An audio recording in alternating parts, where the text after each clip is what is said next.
Good evening, everyone. Tom Kaczynski here. I decided to record a little short on some information I've been collecting that I hope you find interesting.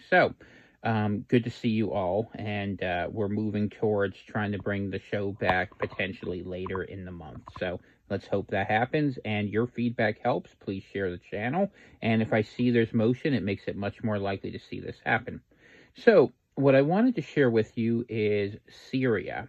Not enough people are paying attention to this, but it seems like they're sliding back into a civil war. And like many things in the Middle East, there's a suggestion that this may be a war being fought over oil and pipelines. See if you can follow. The Saudis and the Gulf states, Qatar, Abu Dhabi, United Arab Emirates, Bahrain, Dubai, all of those areas want to get their oil to the sea. They want to get their gas out there, and they don't want Russian competition.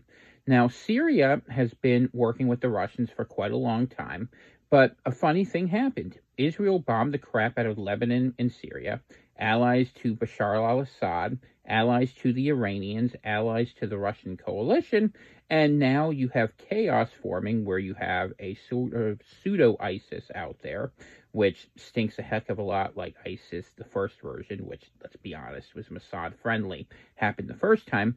But it seems like Assad is being given a choice here as we see the stop of the rebel insurgents in Aleppo.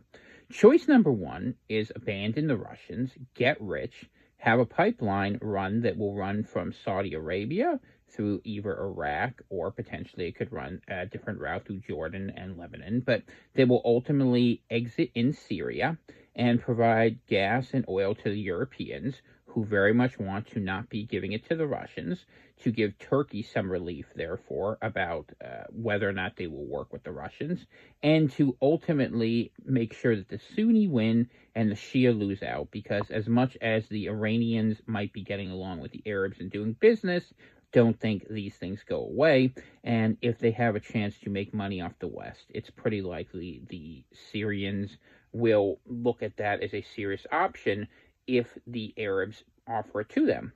The Arabs have put this into a potential win-win situation for them, where if Assad goes along with them, great, he gets rich and everyone makes money. If Assad doesn't go along with them, well, look at this.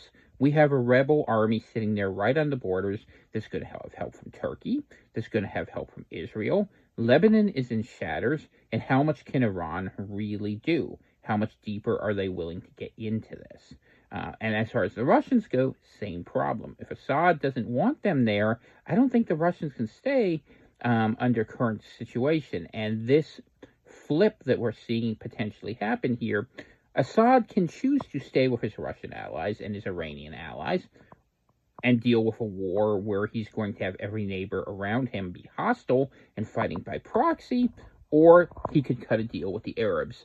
And I think when we look at Ukraine and when we look at some of these other issues, this is my understanding of the energy politics playing behind this. Is this what's absolutely going to happen? I don't know. But for quite a while, I've been trying to make sense of what's happening in the Syrian situation. And between reading Arab sources, Russian sources, and other sources throughout the Middle East, I think I finally have enough of a feel of it, of what actually makes sense to what is happening on the ground.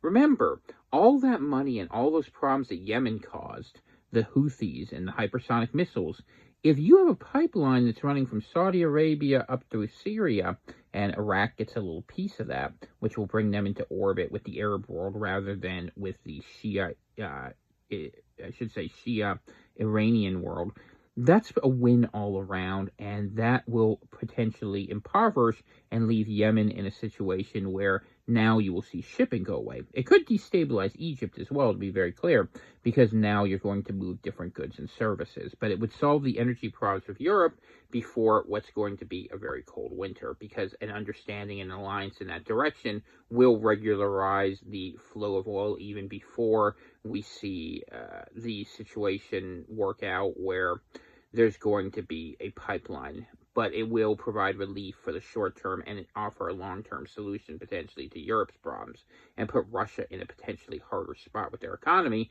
not only because of the loss of access to Syria, and really that threatens their whole presence in the Eastern Mediterranean and the Black Sea.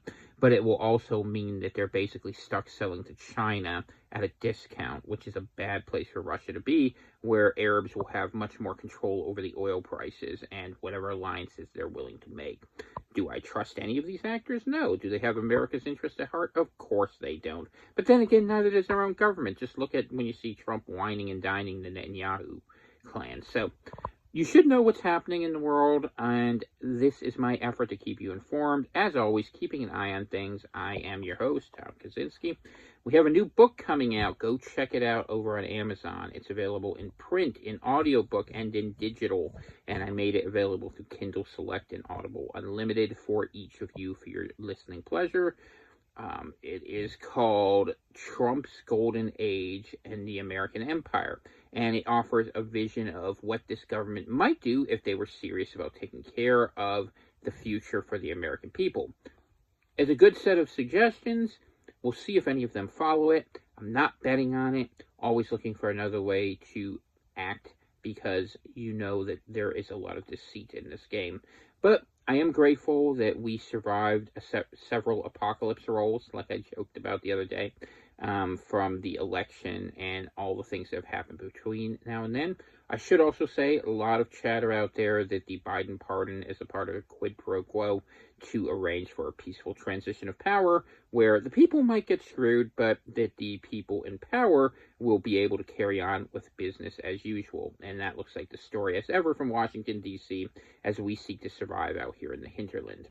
Just want to say, the Lord's blessings be upon your house. Ask Jesus to save you. No golden idols out of Washington.